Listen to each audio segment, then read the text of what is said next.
Okay, so go ahead and you should have a short paper for me on the Sutton Hoo burial. It's okay. It's okay. Calm down. Why don't you gather them all from your table and send them all my direction, okay? Thank you. I'm going to glance. I need my glasses again. I am going to have to get an old lady chain. Children tell me I need one. I'm looking at topics and clinchers, and I'm seeing things that are making me very happy so far. Okay.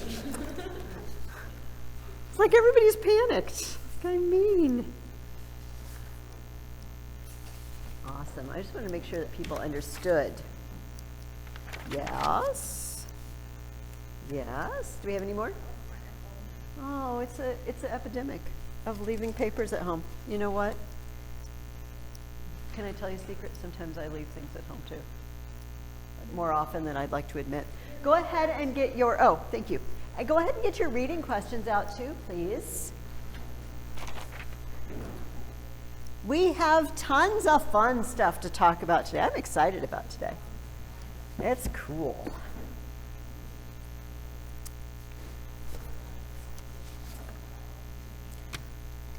All right, let's go over your questions, and interspersed in there, I've got maps for you today. We're talking about two main events in English history. And I am just going to give you the maps now because it's a nice big map of England, which I have one up there. This is the map I'm going to give you because I know you're going to start reading it as soon as I give it to you. It's England under Alfred the Great, which is helpful because you're reading a book. 2, 3, 4, 5.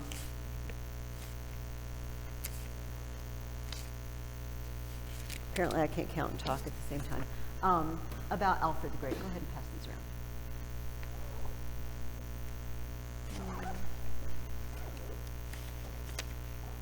So it might be nice to have a map while you read to show you. Got extras. Would parents like, I'm just going to end up doing my Greek homework on the back. I'm sorry, I only have 2 extras, but you can move over and share. So the first question I asked you was, what was sort of strange about Canute becoming King of England? Ella. Everyone just died off. Yes, and Bailey.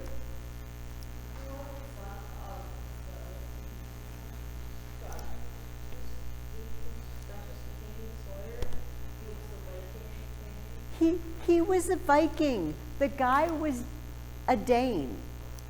And suddenly he is King of England. Because the Danes have been invading. They've been invading everywhere, like we read about, last week, a couple weeks ago. But as they've been invading England, they've been taking portions of it. So we got to the point where they had made a sort of a peace. That part is yours, this part is mine. Oops, the Saxon king died. So now Canute gets all of it. And for 30-some years, the kings of England were Vikings, which is just strange. Once upon a time, the Britons were there. And the Angles and the Saxons moved in. And now the Danes are moving in. And for a while, we have a Danish king. Here, I'm on the wrong page. Like a Tingest and Horsa, we already talked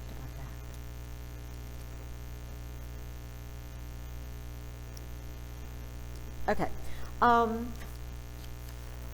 But the Saxons were not without a champion. And that's the first big guy we're going to talk about today. I asked you what great English king spent much of his life fighting the Norsemen back from England. Bailey. Alfred the Great. Alfred the Great.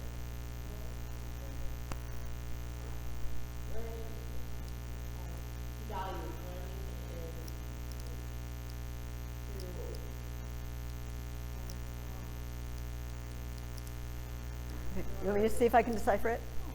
I'm pretty good. He valued learning in addition to work and warriors.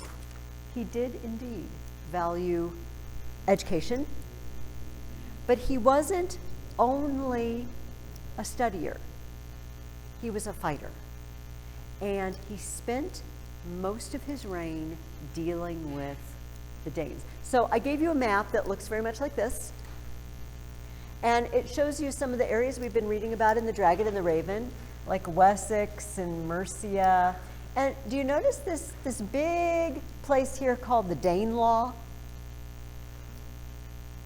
At one point, Alfred, because he was running out of soldiers and he was running out of money and energy, he just paid them.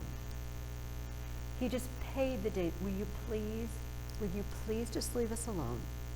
And we will give you this. This is yours. However, what often happens when we pay people to stop doing something? What? It fuels them, and fuels them to do what? If I paid you once, I might pay you again. Does that make sense? Right? If I pay you to stop, bouncing a ball against the wall in the middle of my class, which I will not do, I will just tell you to stop it. But if I were to pay you, then 5 minutes later you could just do it again and say, oh, she'll just pay me again. So this was a problem for Alfred. But did you notice, I'm gonna weave back and forth. I'm gonna be mentioning the Dragon and the Raven. We're gonna talk about it more in a little bit. But did you notice there was a battle where Alfred was getting ready, he was lining his guys up for battle, and his brother, who was king at the time, was hearing mass. He was at church. Do you remember this part? I don't remember this part. So, fortunately, I wrote it in the front. Okay, page 43. Presently the messenger returned. They're lined up for battle. Presently the messenger returned, saying that the king was in his tent hearing mass, and that he had given orders that no man should move or any should disturb him until mass was concluded. Alfred hesitated no longer. He formed his men into a solid body, and then, raising his battle cry, rushed upon the Danes. So, I don't know how to quite ask this question, but is there a bad time to be in church, maybe? When might be a bad time? Like when your soldiers are all lined up and there's a battle starting. I don't want to discourage anyone from attending church, but Ecclesiastes says there's a time for everything. Now, I'd be praying if I were going into battle, you betcha. Lots praying. But I don't know that attending the church service right then while my men were lined up. Some kings, we're going to talk about another one here in a little bit. Some kings seem to be very, very religious, which is a really good thing. But you also have to take care of the business of being a king. Does that make sense? You can't just spend all your time at church if you're the king.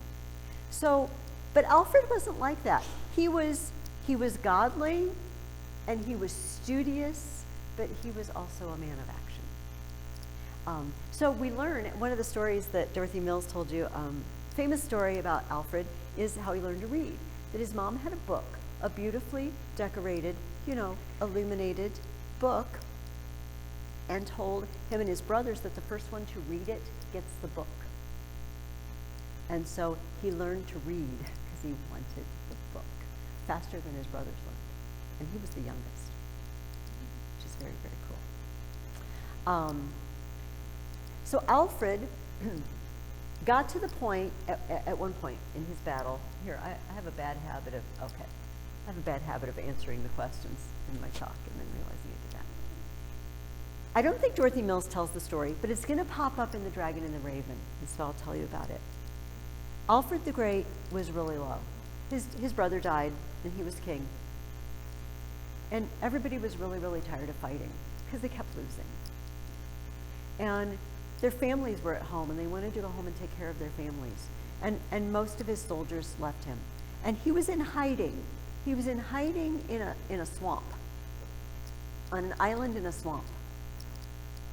And nobody, the locals didn't know who he was. He didn't look special. He didn't have a crown on. He didn't have fancy clothes on or anything. He was a king on the run. He was a king with no realm. And so some lady was baking cakes over the fire. She made these little, like flatbread, and she was roasting them over a fire. And she saw him and she said, if you will watch these cakes, I'll give you one. Because you look like you're down on your luck and you look kind of poor, like you're some sort of beggar. Well, the story is that Alfred was so concerned about his realm and what's he going to do with the Danes and how is he going to take care of his people? Because this is what kings do, they take care of their people. What is he going to do? And he was so distracted he let the cakes burn. And one of them fell in the fire. And the lady came back and she whacked him. She just whacked him and yelled at him. He was the king. She didn't know he was the king. And he just took it. It's like, yeah, I can't even watch the cakes without burning them. What kind of king am I? But he rallied. And I don't want to tell you, I don't want to ruin anything that happens in The Dragon and the Raven. So we will be revisiting what happened in that battle against the Danes as we read the Dragon and the Raven. But I will say, Alfred had a brilliant idea. He noticed that the Danes come by ship, obviously, because England's an island. And maybe if we built ships, we could fight them. Maybe we could patrol the coast and stop them at the source before they land. And they credit Alfred with making England's first navy. England didn't have a fleet of ships before. And after Alfred, they did. So people were digging around in England. People were digging. Archaeologists were digging. It might have just been people. I don't know. Sometimes people find interesting things, This is the rainbow. And they found a jewel. They call it a jewel. See, when I wear a beret, I can't put the glasses on my head. That's why I don't wear berets. They found an enameled jewel. And now when I show it to you, it looks kind of funny. He doesn't really have fingers, and it looks like he's wearing oven mitts, and his face is a little creepy. But it's a small jewel. It's a pin. Like you'd pin a cloak closed. And it's gold with enamel, what is enamel? It's like a ceramic. Is it a colored ceramic? Okay. And this is what it looks like. And I will tell you in a moment why I'm showing you.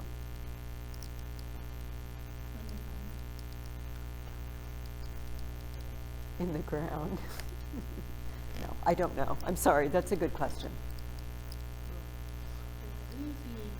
Okay, it's a little creepy. Okay, but it's unfortunately creepy, but here you go, guys. So the reason I'm showing this to you is on the edge of it, there's an inscription that says, Alfred had me made. And so it is referred to as the Alfred Jewel. We do not know that it was King Alfred. But not everybody can afford to have gold stuff. Let's face it, even today, most of us have some sort of gold stuff somewhere, but back then, certainly not, and not something that fancy. So it has been speculated that this belonged to King Alfred, Alfred the Great.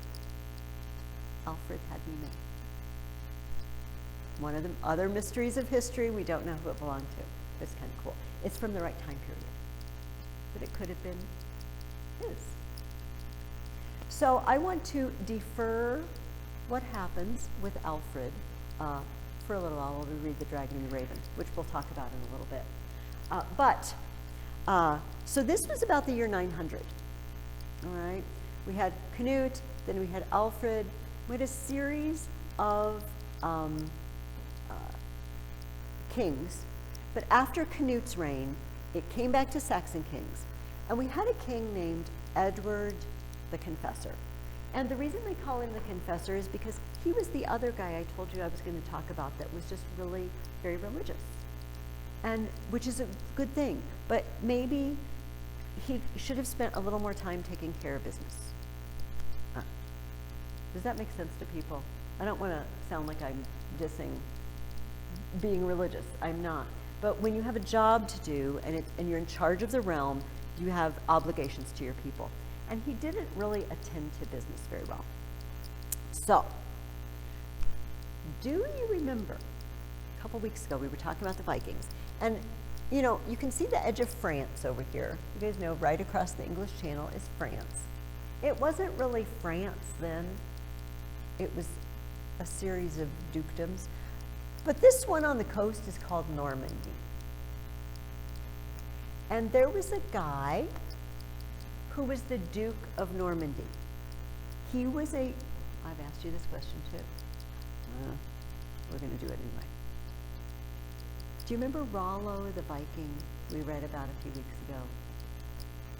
He's like, no, I don't remember. It's okay. Back when the Vikings were marauding, there was a guy named Rollo, and he was marauding on the coast of France. And the king of France said, would you just leave us alone? We will give you that land if you will just stop it. If you will just settle down and stop it. And he did. And his descendant, who was named William, was now the Duke of Normandy, while Edward the Confessor was King of England. So, now I'm going to tell you the story. It may be accurate, it may be not, but this is the way the story goes, okay? Edward the Confessor had a relative. His name was Harold. And Harold ended up in Normandy. We don't know. Did he go there on purpose? Did he accidentally get blown there, you know, when he was sailing somewhere else? Because people would sail along the coast and the wind would take you. It's not very far to get blown and end up on the coast of Normandy. He ended up there, and Duke William's men captured him, but then he spent a long time there and they went out hunting together, things like that. So it didn't sound like he was a prisoner. You know, but it was just, he's described as being captured, taken to Duke William, and then hanging out with him. In the hanging out, they must have had a lot of talks about what's going to happen when Edward the Confessor dies. Who's going to be king? He doesn't have an heir. Who's going to be king? According to William, Harold swore that he would make William the next king. And he, you know, people swear in a courtroom on Bibles and things, you know, you put your hand, you swear on that thing. And we still do that in courtrooms. So he put his hand on a Bible and swore, and then he uncovered it, and it was relics of the saints. He had sworn on relics of the saints, which was an important thing at that time, which was a very binding oath. So says William. Harold went home. Edward the Confessor died. And the English council voted to make Harold the next king. And messengers went to William and said, guess what? Harold's king. Burned him up, right? So he gets a fleet together.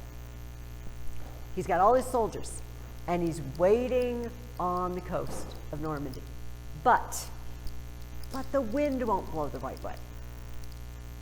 Because later on, people developed the skill of tacking against the wind, you know, sailing by zigzagging, so you can go against the wind, but back then they just waited for the wind to blow the right direction. He's waiting.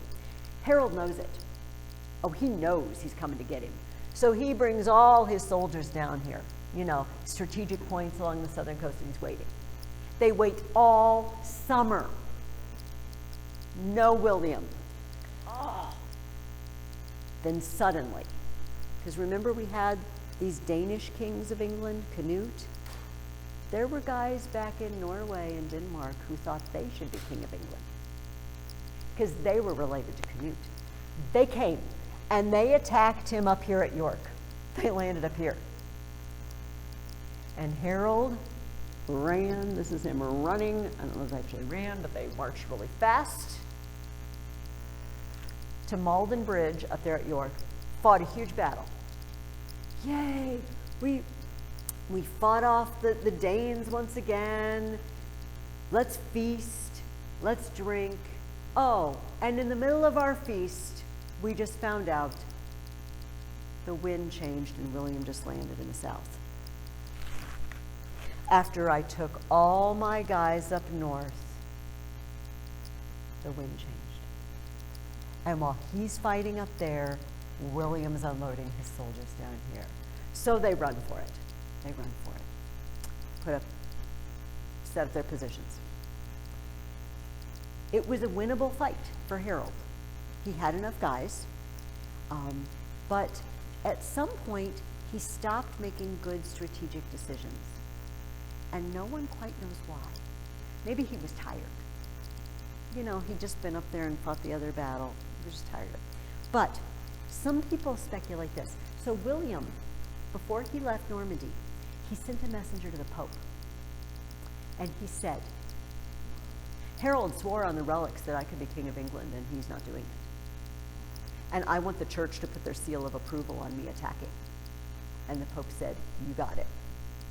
And they gave him a flag, the Pope's flag, to march under. In other words, the church is with me. And some people wonder, did Harold see that and then thought, everybody's against me, even the church? You don't know. But he died, and I want you to get your timelines out. Because if we learn very few history dates, this is a biggie. I want your timeline that starts at 1000 and goes to 1300. Because in 1066, it's the Battle of Hastings. Hastings is the town closest to where the battle was. And if you can't remember, because you think later, I won't know what the Battle of Hastings is, right under it, William the Conqueror. William gets a name too. Alfred got to be the Great. William gets to be the Conqueror.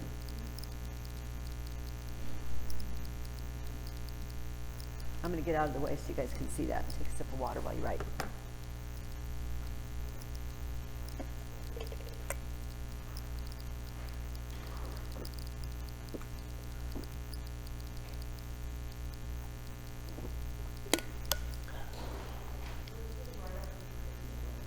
Say again, Bailey. Right after the church. Say it again without your hand over your mouth. Right after the. After the church. Yes, in 1054. Mm-hmm. It is. Which we will get up to a little bit. It's very good that you know that. This changed England again. Think of how many times now England has changed hands. We had the Britons. They were the originals, as far as we know. Then the Romans took over. Then the Saxons took over. Now the Normans have taken over. And you know what? When the Saxons, oh, I'm going to read another because this is a good time to read this out of The Dragon and the Raven. Let me find this section. Okay, so in the very first chapter of The Dragon and the Raven, you know when Edmund and his dad are out in that marsh on that island in hiding, his dad says this to him. I have thought over many things of late. Lost my place. Hang on. And it seems to me that we Saxons have done harm in holding the people of this country as serfs. You know what a serf is? Like a servant. It's like a step above a slave. All right? You're not actually a slave, but you have no options. Does that make sense? You don't have enough money to move and farm somewhere else. You're pretty much stuck there on this guy's estate because you don't have enough money to do anything about it. That we've done harm in holding this people of the country as serfs. Why, Father, Edmund exclaimed in astonishment, surely you would not have all men free and equal. We'll talk about that in a little bit. This seems strange to you, no doubt, Edmund, and it appears only natural that some men should be born to rule and others to labor. But this might be so even without serfdom, since you know, the poorer freemen labor just as do the serfs, only they receive a somewhat larger guerdon, which is pay, for their toil. But had the two races mixed more closely together, had serfdom been abolished and all men been free and capable of bearing arms, we should have been able to show a far better front to the Danes, seeing that the serfs are 3-1 to the freemen. Edmund's dad says, you know, we Saxons invaded, and the people who were already here, the Britons, after the Romans ditched them, we treated them like dirt. We made them our servants. And you know what? If we had worked harder to make them our equals, we'd have a much bigger fighting force right now. But what do the serfs care? If I serve Angles and Saxons, if I serve Normans, if I serve Britons, who cares? You're serving somebody, right? You're just trading one for another. They don't care who wins. But if they cared, they'd be helping us. So, the reason I mention this is the Normans are going to do to the Saxons what the Saxons did to the Britons. They're going to come in, and now all these Saxons that we've been reading about, they're the serfs. They're the second-class citizens. Does that make sense? They're going to come in and do the same thing. So an interesting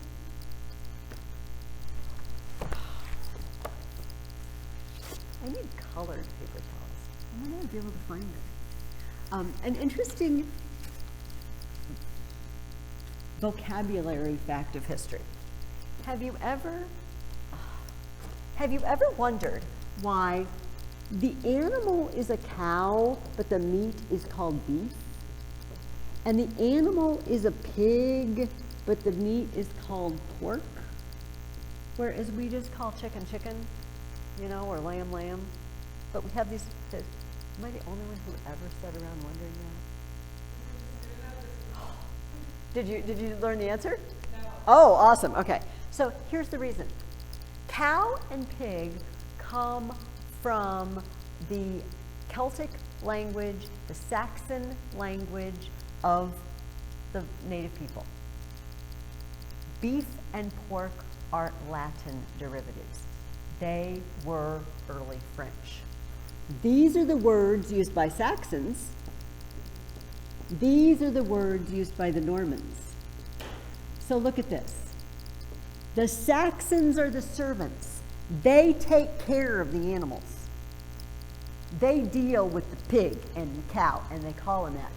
These guys dine off them. After these guys butcher them and cook them, these guys eat it, and they use their names for the finished product. So we call the animal something the Saxons call it. We call the food something the Normans called it, because they were the high-class people. So next time you sit down to your pork or your beef, I'm the high class. And you know what, if you farm and you do both, then good for you. You're a little bit of both. But does that make sense to everybody? We get the name of the animal from the people who were caring for the animals, because they were made to work out in the fields, and we get the name of the meat from the people who were eating the meat from the Normans. This is the sort of thing I absolutely love. I wander around asking myself, what is up with that? Why do we call it that? And usually there's an answer. Sometimes we don't know the answer. It's kind of lost in history. So I already blew away your next question too. What catastrophic event happened to England in 1066? Bailey, lay it on us.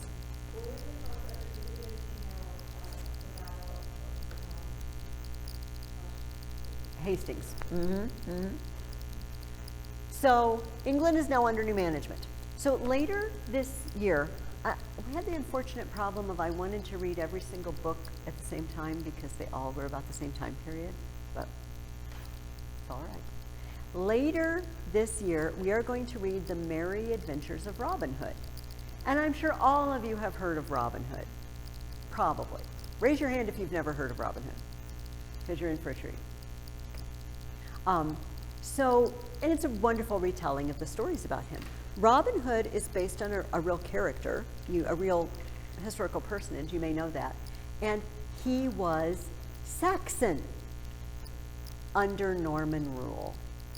This is why the Norman Sheriff of Nottingham is pushing the Saxon populace around. And over in this Howard Powell retelling, they tell them, good Saxon yeomen, over and over, and the good Saxon yeomen, and they're bulky and they're tough and they're Saxon. They're second-class citizens.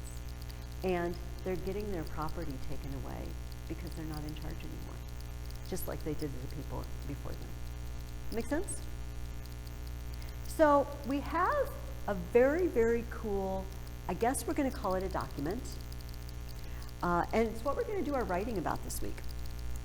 And I don't know how to show it to you. I think if we all got up and you all looked over my shoulder. Well, yeah, we're going to do that. Okay, everybody get up. Everybody get up and come over here in this corner. And get yourself, I'm sorry for you who are watching, remind me, you can look this up online. Why am I looking towards the camera when they can't even see me? So, okay, so intro. I'll get down low so everybody can see. This is not the page we're looking at. Ignore. She's Theodora. We don't care about her. So the Normans made an embroidery. They call it a tapestry, but it's embroidered like cross stitch, and they embroidered all the pictures of all the story of William. Harold came, and then Harold swore, and then he went home, and Edward the Confessor died. The whole story.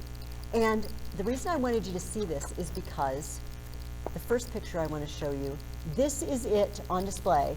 It's in a place called Bayou in France. Can everybody I'm going to get down. Can everybody see there's people in this picture? And can you see there's a big long room? And can you see this thing going all the way back there and then behind them? That's the tapestry. It's really, yes. It's really, really long.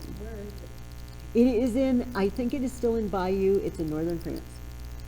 And the area we still refer to as Normandy. So, the cool thing about this book and why you're here is because they have an entire reproduction of it. I know. I found this book at a book sale in a library. And I'm like, Craig, would somebody go back and get my glasses off the table? I think they're on the table.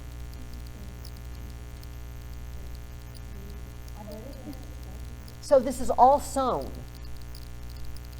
And it's got a Latin running commentary, and they've got it translating. So it says, King Edward, this is King Edward, where Harold, Duke of the English, and his soldiers ride to Bosham, which is where they're getting in a boat, and there's a church. Here Harold sailed the sea and filled his sails by the wind, and they've come. So, and Harold talks to them, and they bring him to William. I mean, the whole story, seriously.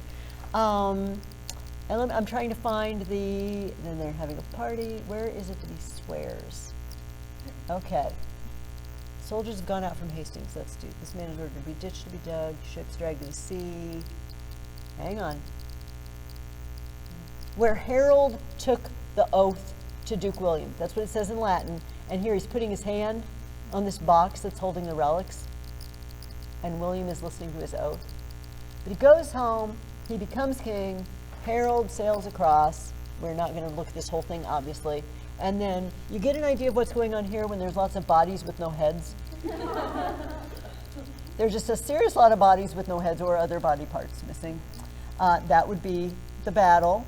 And the famous moment, I'm going to give you something in a moment, your source that we're going to write from with a close-up in this picture. It says, here Harold has been killed. And so you're going to see this close-up. He's sitting here. He's standing, he's sitting on the back of a horse, he's falling off a horse, I don't know. And he's got something in his hand, and it's an arrow. You can see the line, and it's stuck in his eye. So the legend is that Harold got shot in the eye by an arrow, and died in the Battle of Hastings, and William took over. And here's the English, and the English have turned in flight. The end. And we have lots of body parts here, just a serious lot of body parts there. This is the coolest thing. Can you imagine telling a story of this scope in sewing? I just, wow. Anyway, you guys can go back to your seats. I am going to lay this out so that you can look at it after class if you want to, if we have time.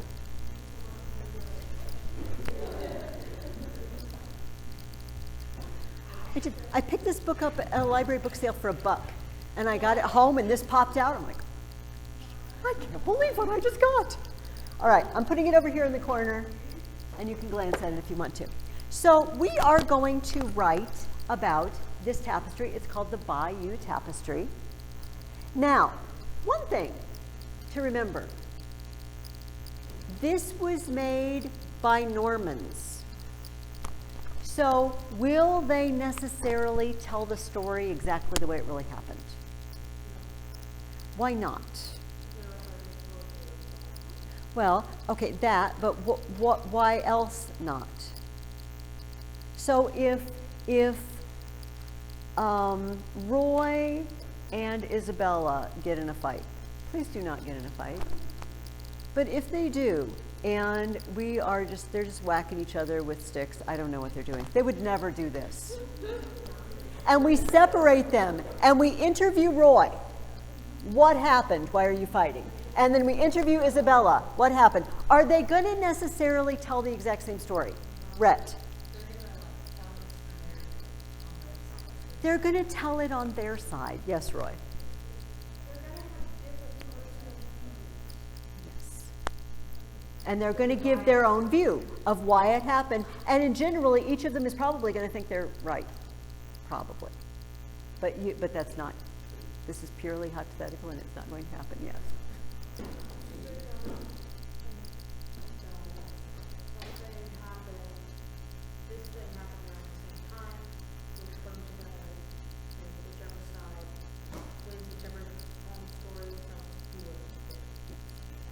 Yes.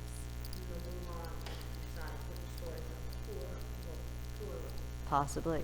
And which one's going to make them look better? So can you see why? We're going to write a short paper, and it's just going to be one source.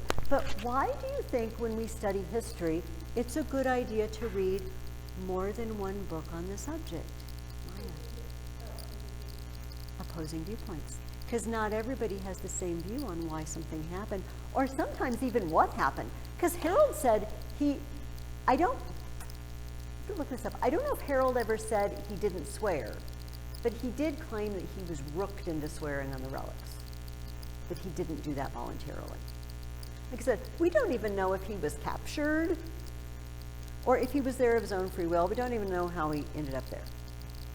But so the Bayou Tapestry tells it through Norman eyes. William is great. Harold is a dirty, rotten liar. And he got what was coming to him. That's their perspective. The Saxons did not go home and make a tapestry or any other sort of, large historical memorial for us to know what their perspective was. So before I hand this out, get out a piece of notebook paper, please.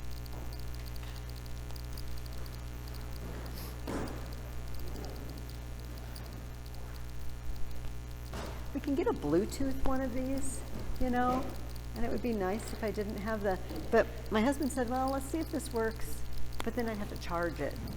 When I'd show up and it wouldn't be, I would. I know I would. Here's what I'd like you to write. I would like you to write a Roman numeral 1, and let's put 5 and a clincher. And then a Roman numeral 2. For some of you, this is very old stuff. Some of you, this is a new idea. It's okay, review is always good.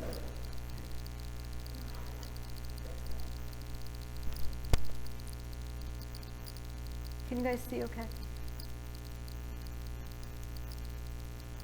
I can push the board back too, if it's.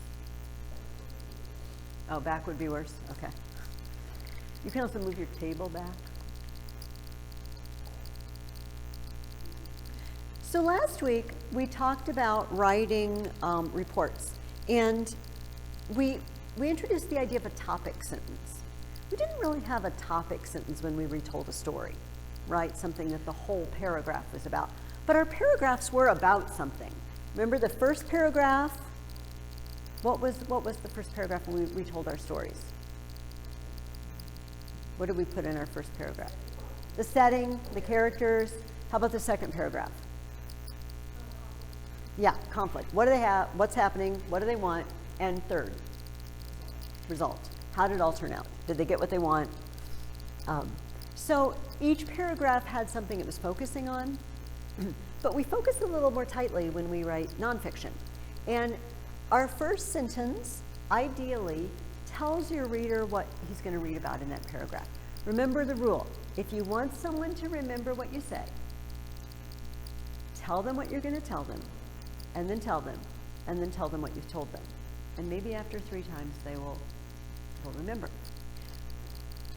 So you see I have put 2 paragraphs. So how many topics are we going to have? We're going to have 2 topics. All right. So we're doing the same thing, only this time double because we have 2 topics. Write this down for your topic sentences. I'm going to give you the topics.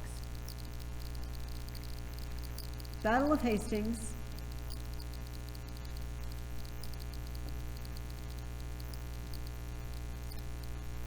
and the Bayou Tapestry, and I'll show you his little Bayou.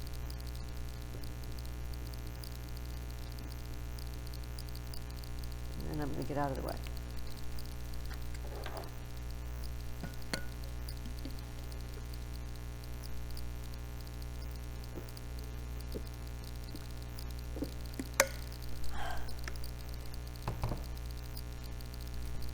So now is a good time to give you this paper. This I just made copies out of a Atlas of the Middle Ages. We'll talk about sources later. We're not going to worry about that right now.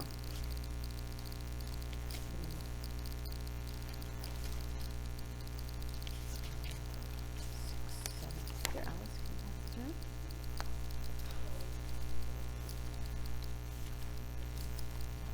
There you go. Pass those around. And these extras are up for grabs if anybody wants to share around, or because I will email them to our absentees. So, oh, actually, can I have, I'm sorry, can I have one of them back? I'm so sorry. So I can have one to look at?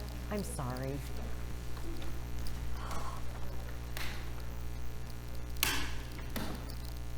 Okay, so here's what I do when I look at a source.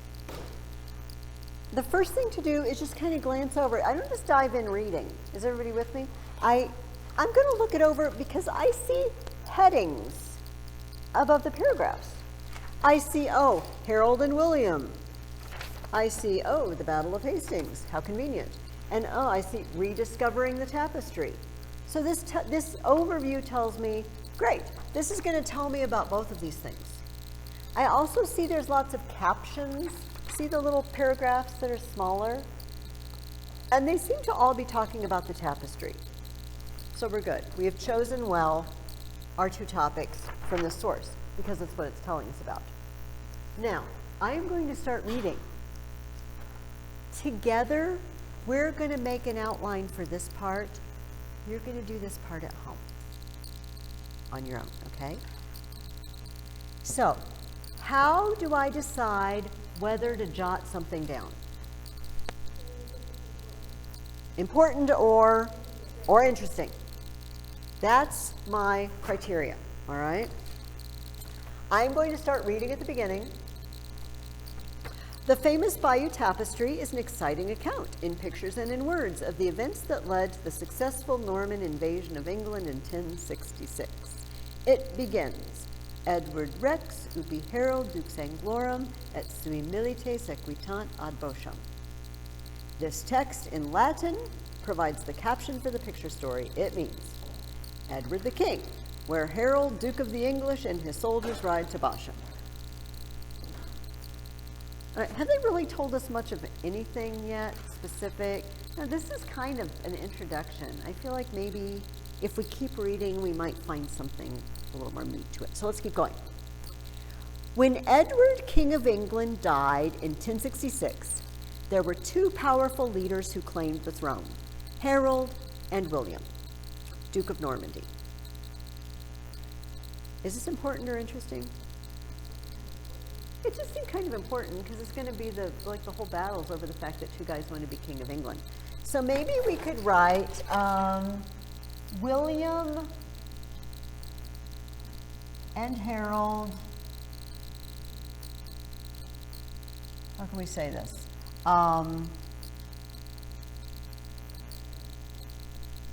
gonna do more words than Mr. Pudawa says we can. Claim English throne. We got two guys, and they both want to be King of England.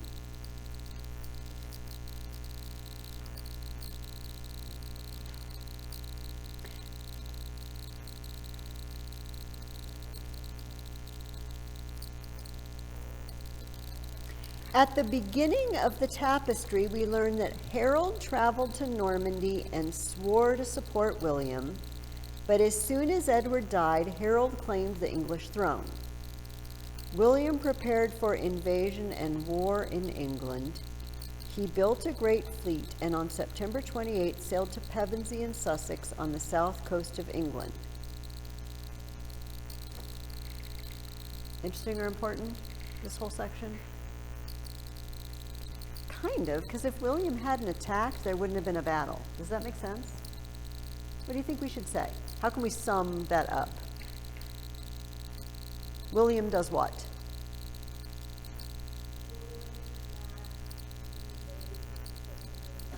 Okay.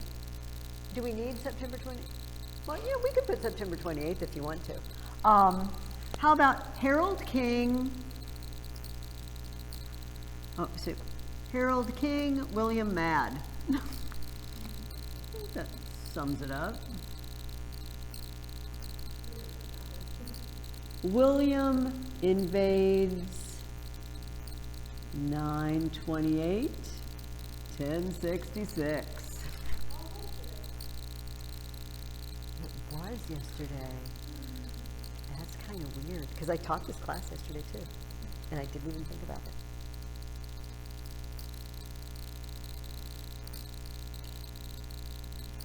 The Normans landed their army, horses, and supplies, and then built a timber and earth castle at Hastings. Meanwhile, Harold turned south after defeating King Harold, yes, another Harold, of Norway near York.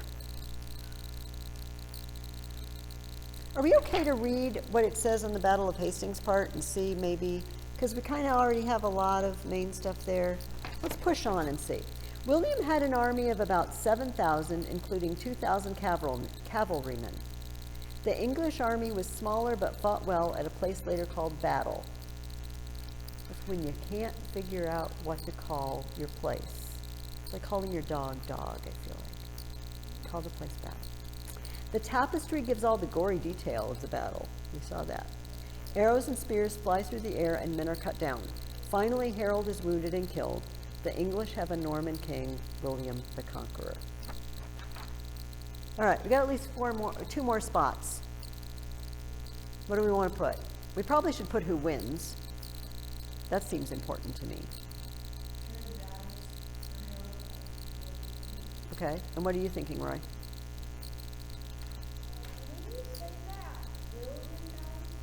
No, Harold died.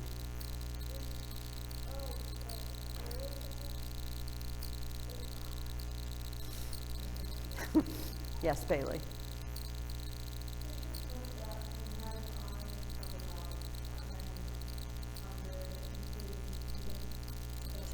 Okay. Okay.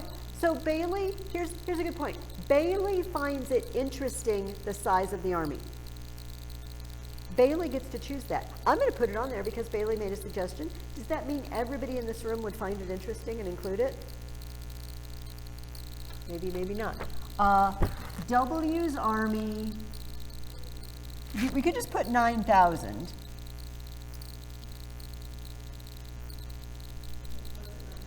Well, it says 7,000, oh, including 2,000 cavalrymen. You're right. William's army, 7,000. I'm just going to put that. They don't tell us how big Harold's army is. I wish they did. Maybe it wasn't important or interesting to them. Very good. And Harold dies. William becomes king.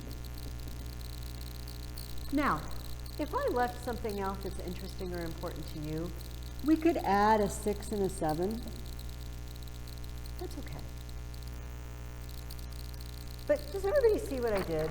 I just basically read it and I asked myself, do I think that's important? And then I summed it up. I don't have to use the same words they use. I can put it in my own words. Now, when you go home, I would like you to do what we just did for the tapestry part, for the rediscovering the tapestry and all the little captions that are about the tapestry. Write down things that are interesting and important about the tapestry. Yes, Maya? Yes. So, remember, I glanced at papers as I was collecting them. It looked to me like people got the idea of the tell them what you're going to tell them, then tell them what you told them. So, I have a couple of options. My topic sentence could sound something like this. The Battle of Hastings was an important event in English history. So I told you this is about the Battle of Hastings, this paragraph. I could, watch this is being fancy. I could put these together. The Battle of Hastings was the result of the fact that two men, William and Harold, both claimed the English throne. I could do that, that's legal. Because I still in my first sentence told you, what's this thing about? Battle of Hastings. Does that make sense? Everybody not like, yes, okay, good. So my final sentence of the paragraph, so I don't just stop, Harold dies, William's king, boom. I want something to wrap it up. I might say something like this. The after effects of the Battle of Hastings lasted for years, leading to a dynasty of new English kings.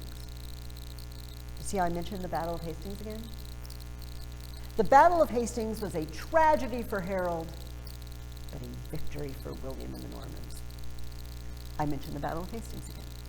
In however way I want to do it, tell people, remind them, this is what I'm talking about. Like I said, I glanced at your papers as I was collecting them. It looks like everybody's got it. And for some of you, this is old. We've been doing this for a long time. But does everybody feel good about that?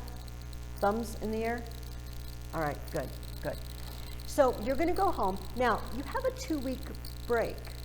You know, I mean, not 2 weeks. We have 1 week off, right? I've got this right? So we're not meeting next week. So I'm not giving you extra work, but you have 2 weeks to do it. Boom. Don't get lazy. Also, don't just go home and say, I'm not going to do anything this week because I have a whole extra week to do it. Don't be that person. If you get it all done the first week, then you could take a break the second week. Or you could just move more slowly. But you're going to go home over the next 2 weeks, and you're going to do the same thing we just did with the sections on the Bayou Tapestry, and then write it up. Please see if you can include parallelisms 1 and 2, which I will just remind you. Parallelism 1 is when we use 3 words of the same part of speech. Harold fought valiantly, fiercely, but futilely. All right, because he lost. 3 adverbs. William was huge, fierce, and angry. 3 adjectives. Parallelism 2 is when we use 3 phrases or clauses, longer groups of words. William sailed across the sea to the coast. William Okay, I'm going to call it. William boarded his ships, sailed across the sea, and landed on the southern coast of England. Boarded his ships, sailed across the sea, landed on the coast. You see how I did 3 of them? Is everybody, are we good? Everybody see that? Okay. See if you, this one will be easier to work them into. The Sutton Hoo one was kind of hard to work them both into. I feel like we can embellish a little bit. It's a historical event, but we can use our imaginations. What would it be like if you were sailing across? What would it be like for Harold if you knew he was coming and you waited all summer? You know, Harold waited. I'm thinking of 3 adverbs now. What? Patiently. There's no, is there an adverb that means frightened? Frightenedly isn't a word. Scaredly is not a word. Anxiously, thank you. Patiently, anxiously, and I don't know, I'm nervously, thank you. Obviously, my word hoard. It's failing me today. All right. I want you to read, also in The Dragon and the Raven, if somebody wants this now, I'm so sorry that I gave and then took, giveth and taketh away. Chapter 6 through 10.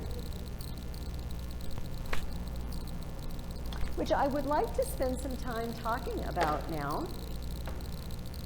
Roy told me he's very much enjoying it. I heard that Matthias, you've already read it. Matthias is not here.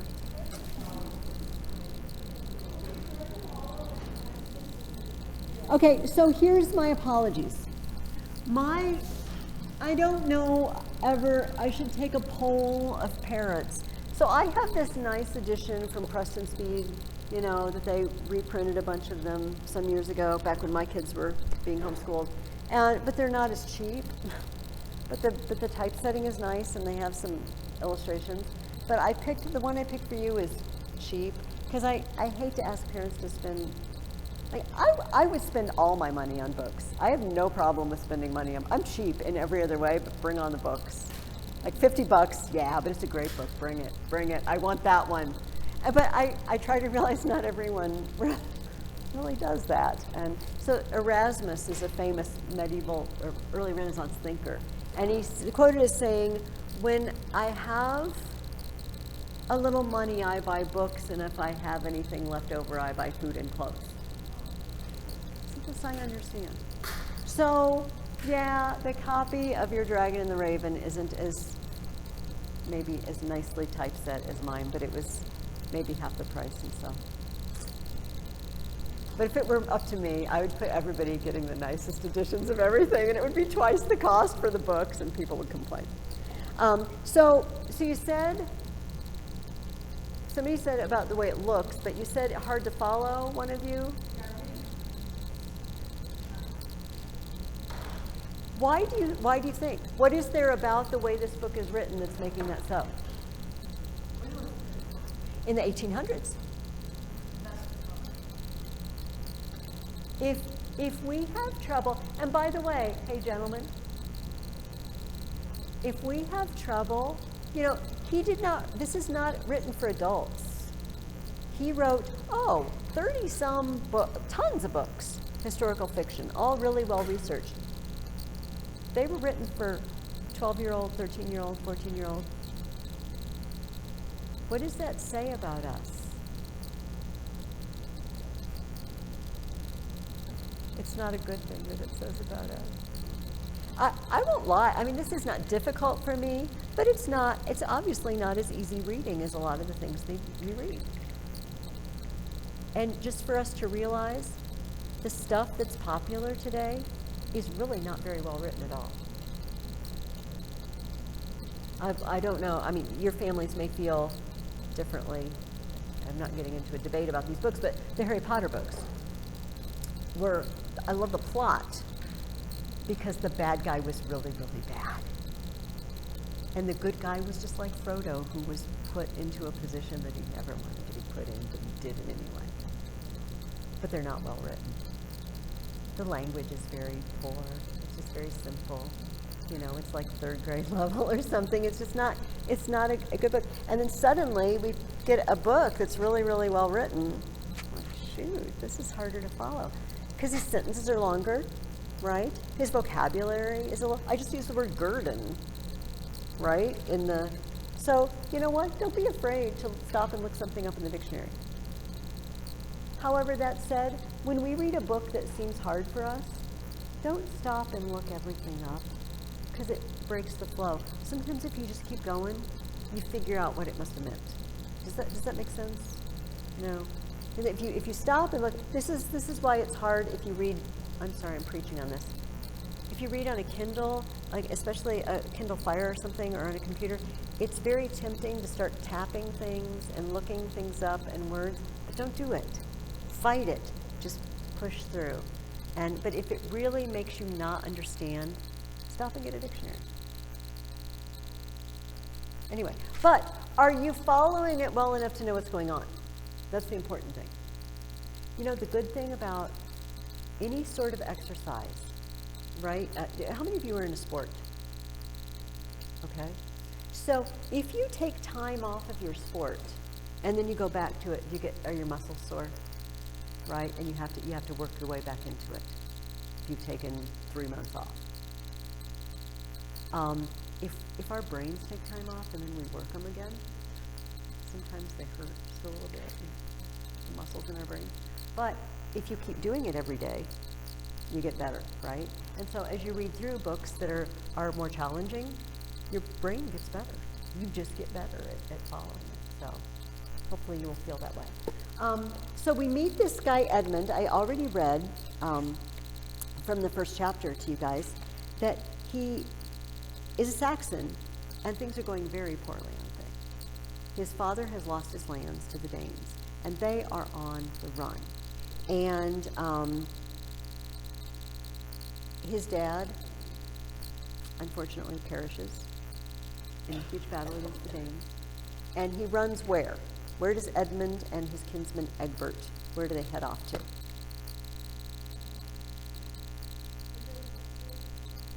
Yeah, before his dad died, they did, because his uncle was the abbot of the monastery.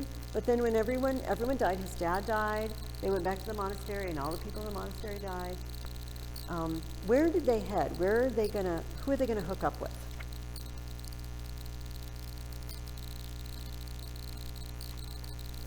Who does he meet? We'll give you a hint. Famous historical personage that we have discussed this morning. Alfred. He and Egbert travel to Alfred, and Alfred's brother, who is the king. You know, part of the reason also this is hard to follow is because these Saxons name everybody with something that begins with the letter E. Did you notice that? Ethelbert, and Egbert, and Edmund, and Eldred, and Ethelred, and... All right. So that's on the Saxons. The language is on us, but that's on the Saxons.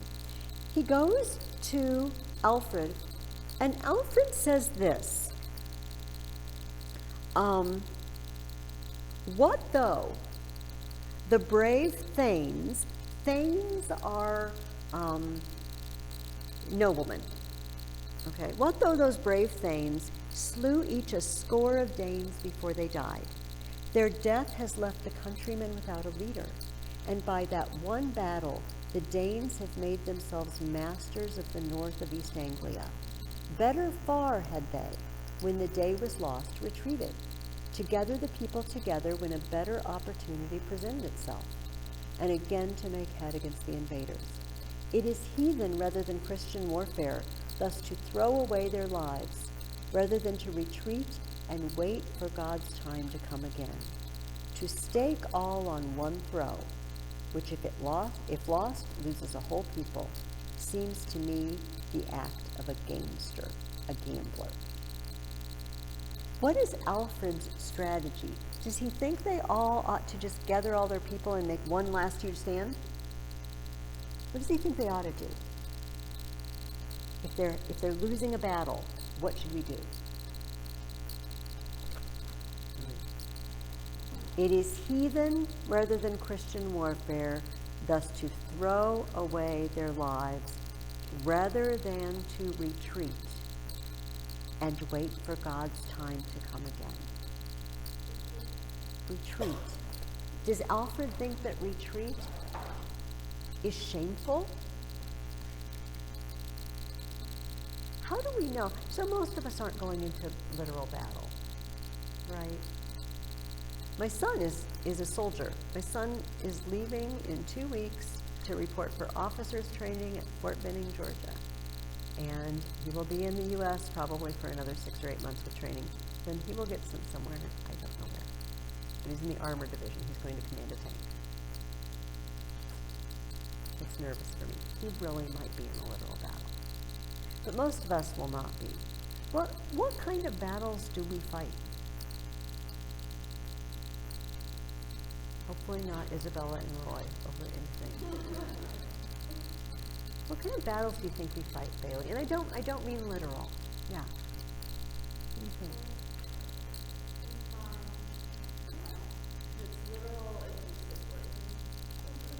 Okay, this is true. Let's be honest.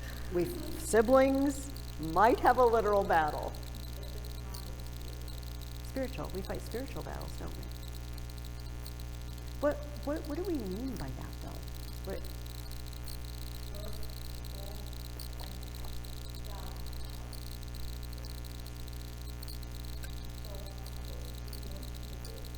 Most people look down on themselves.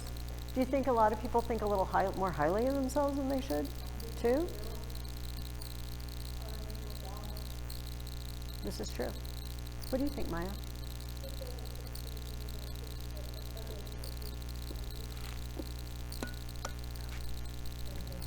Temptation.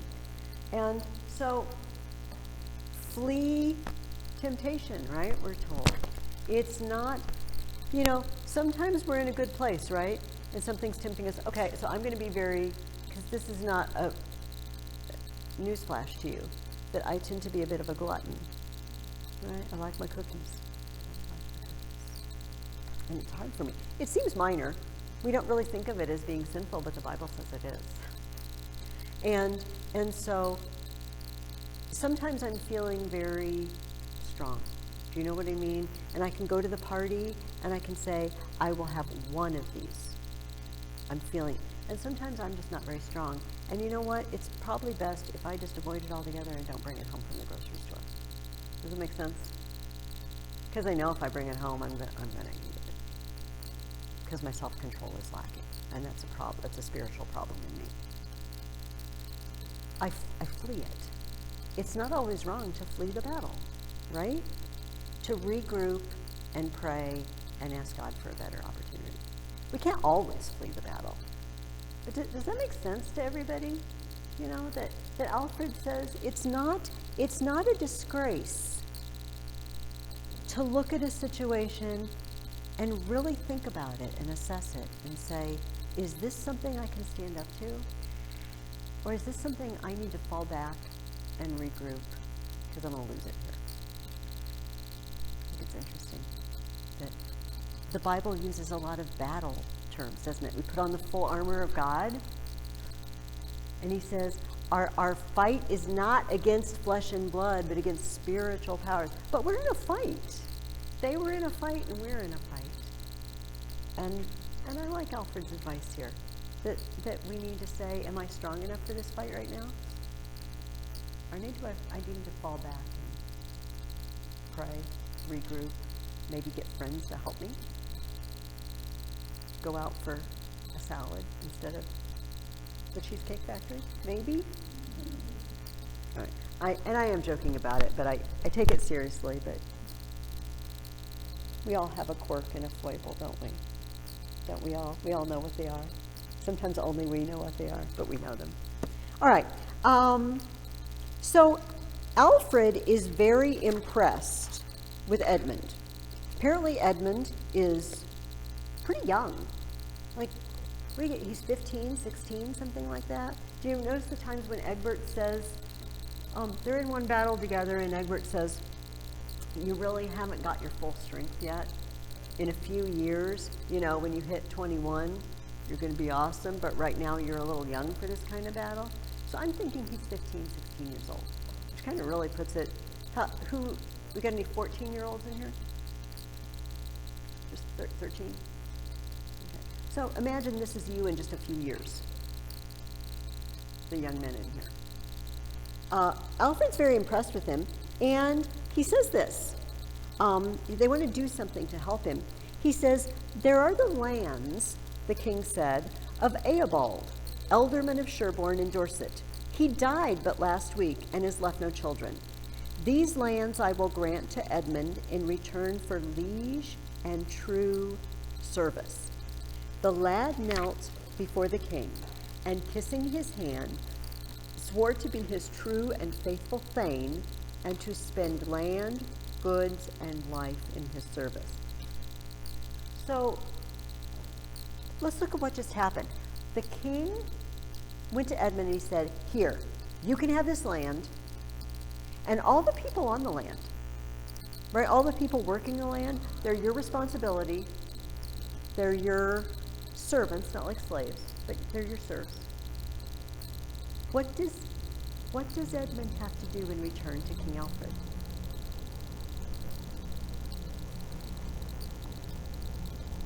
He swore to be his true and faithful thane and to spend land, goods, and life in his service. His allegiance. And if Alfred goes to war, what does Edmund have to do? Go to war. Bring your guys and go to war. This is, well, we're talking about this later. This is the feudal system, right? You've probably heard this term. It does not have anything to do with fighting. It doesn't mean feud like, two families battling, Hatfields and McCoys, or the Capulets and the Montagues. A feud, and sometimes it's called a fief, is a piece of land. It means a piece of land. So the feudal system is the king gives you a piece of land. You're now the Duke of whatever. And that's my gift to you. Run it as you will. But when something happens and I have to go to war, you owe me money, you owe me service. I can call, so Rhett is my thane. Like, Rhett, Dalton is attacking me. Don't know why. But get you guys together. You need to recruit X number of guys, bring their swords, armor, whatever they got, pitchforks, whatever they got to arm themselves. You show up here on this day because we're going to war. And he does the same with his. And that was the trade-off. You swore allegiance to your Lord, and he took care of you. Hopefully he's keeping the peace in the realm. But in return, you have to support him. And Edmund just did this with Alfred. Edmund is now Alfred's thane.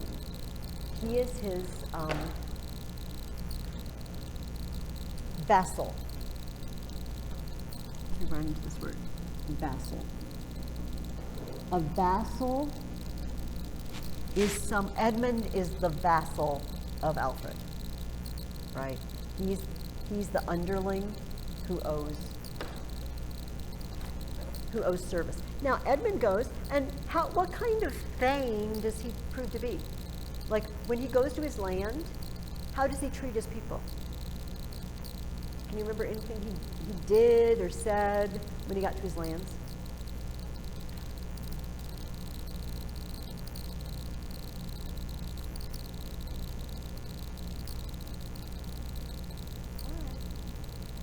Do you remember building a fort? Do you remember that part? He said, you know what? If the Danes show up, we need somewhere to put our women and children and our vulnerable population, our old people. So we're all going to build a fort. We're all going to work together and build a fort, and then you can all go there. Good idea. Sounds to me like somebody who cares. He doesn't show up and just say, hey, get out in the fields and grow me some food and harvest it and come feed me so I can eat, beef and pork, except that was before the Norman invasion. He takes care of his people. That's what a good thane would do. Edmund's a good guy, and he takes care of his people. Okay.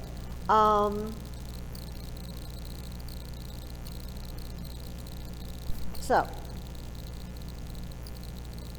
Alfred realizes that things are not going well, and I wanted to highlight what he said here. "'Tis difficult to see the end," Alfred replied. "It would seem that our only hope of release from them is that when they have utterly eaten up and ravaged England, they may turn their thoughts elsewhere. Already they are harrying the northern coasts of France, but there are richer prizes on the Mediterranean shores, and it may be that when England is no longer worth plundering, they may sail away to Spain and Italy. We have acted foolishly in the way we have fought them. When they first began to arrive upon our coasts, we should have labored hard to build great fleets, so that we could go forth and meet them on the seas. Some indeed might have escaped our watch and landed, but the fleets could have cut off reinforcements coming to them, and thus those who reached our shores could have been overwhelmed. Even now I think that something might be done that way, and I purpose to build a fleet which may, when they again invade us, take its station near the mouth of the Thames." The Thames is the river, can't really see it, that flows up here and through London, "and fall upon the vessels bringing stores and reinforcements. This would give much encouragement to the people, whose hopelessness and desperation are caused principally by the fact that it seems to be of no use killing the enemy, because so many are constantly ready to take up their places. They just keep coming. Think if we could cut them off at the source." And remember I told you that Alfred is known for being the king who first put together a navy for England. So Edmund volunteers, right? "I'll build a ship. I could build one. We'll hide it out." And when's Edmund plan to get on the ship? What's he going to wait for? The attackers. And Roy, do you think you know what I'm fishing for?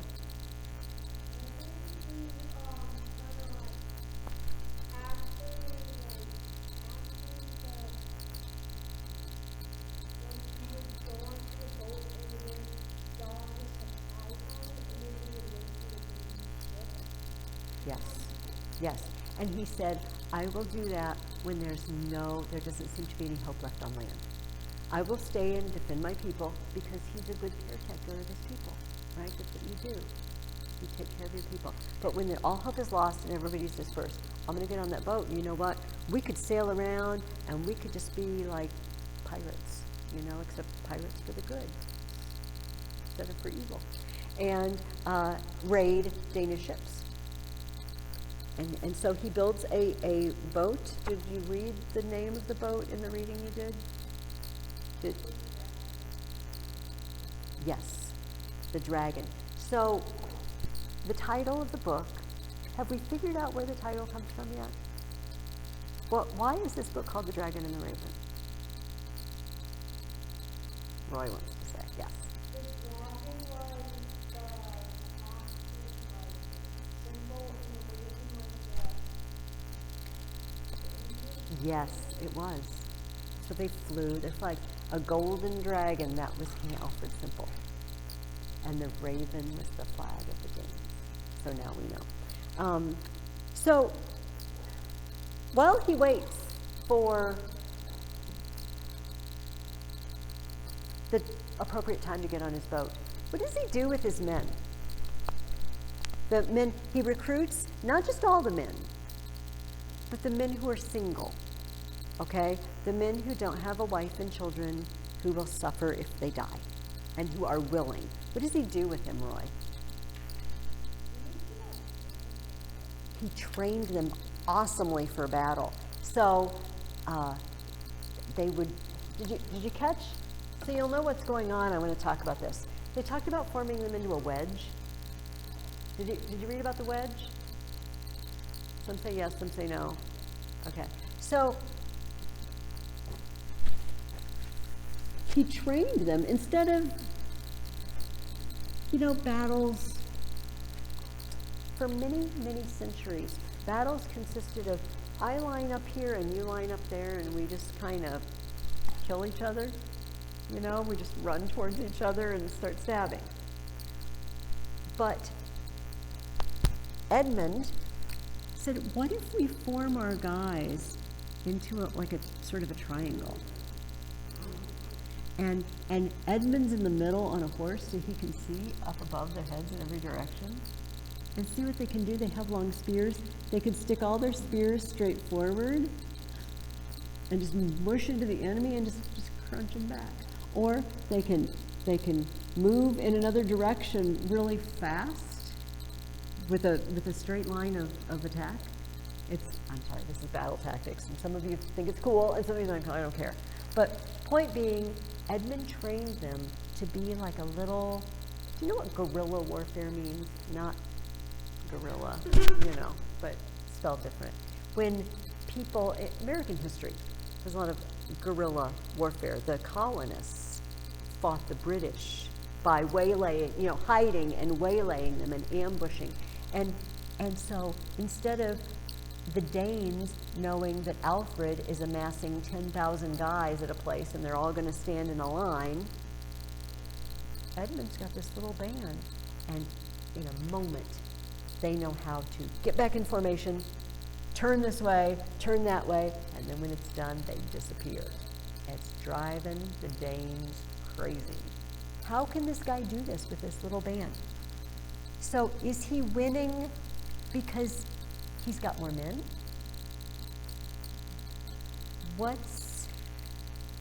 Is he winning necessarily because his guys are braver? Why is he winning? Tactics. And being unexpected. That's why he's winning. Well, we are 5 minutes early. I'm not supposed to let you go for another 5 minutes. You're my prisoners. So, does anybody have a question about the Dragon and the Raven? Is something's happening in the book and you're not sure what's happening that we can talk about? Yeah. Chapter 6 through 10.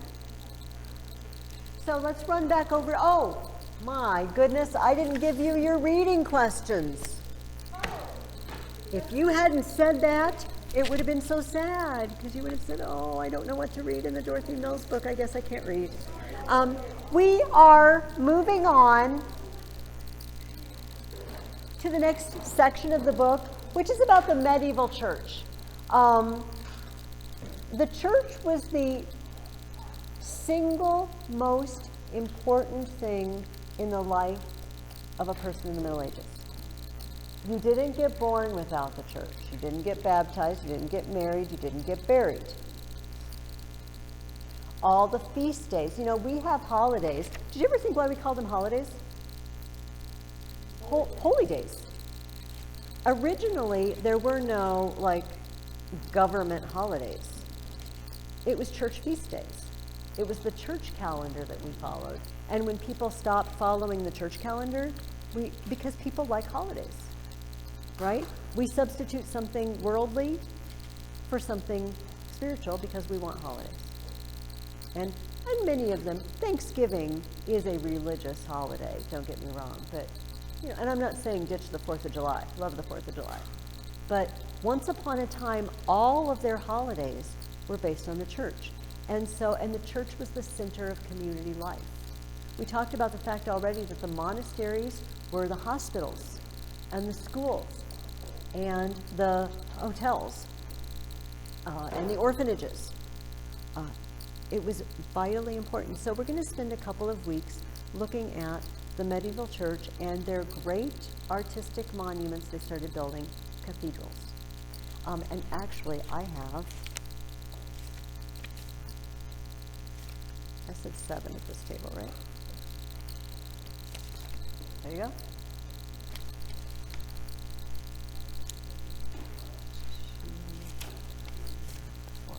Oh yeah, and then after I say this, I'll let you go, because if you want to look at the Bayou Tapestry book. Oh, now I forgot what I was going to say. I hate that. Give me a moment. Oh, so some of you may have these books. I have an email already written to go out to parents, but I should add this on. So David Macaulay if you're really interested in this, but I'll try to remember to send it to parents, is a great, fun author. Back in my kid's day, he was the guy. He wrote a famous book called The Way Things Work. It's funny. It's funny and it's science. But he's an architect, a scientist, a historian, and he wrote gorgeous books that are pencil sketches done by him. He wrote one called Castle and one called Cathedral. And they are tremendous resources. Highly recommend. So I will try to remember to add those. And if parents that are sitting here, if I don't, somebody email me and say, what were those books again? Tell everybody. Because they should be readily available from the library. And they're like you could sit down and read one in 45 minutes, maybe. So I didn't want to have you purchase them, but I really wanted you guys to read them. Also, there are videos available. The library used to have, I'm on the Illinois side of the library, but they used to have many copies of videos of this where it's David Macaulay, it's live action where he's talking about, he's visiting a cathedral or a castle, and then it's interspersed with an animated sort of reenactment of the building of a castle or the building of a cathedral and how that was done. And Derek Jacobi is a narrator on one of them, so boom. So yeah, I will try to remember to tell your parents, but since you have the week off, it would be cool, and sometime in the next couple of weeks to just check those out, because they're really fun, and if you have younger siblings, they would love them too. And you may go, I guess, and remember, if you want to take a look at the Bayou Tapestry, it's over here on the floor, and I will see you in 2 weeks.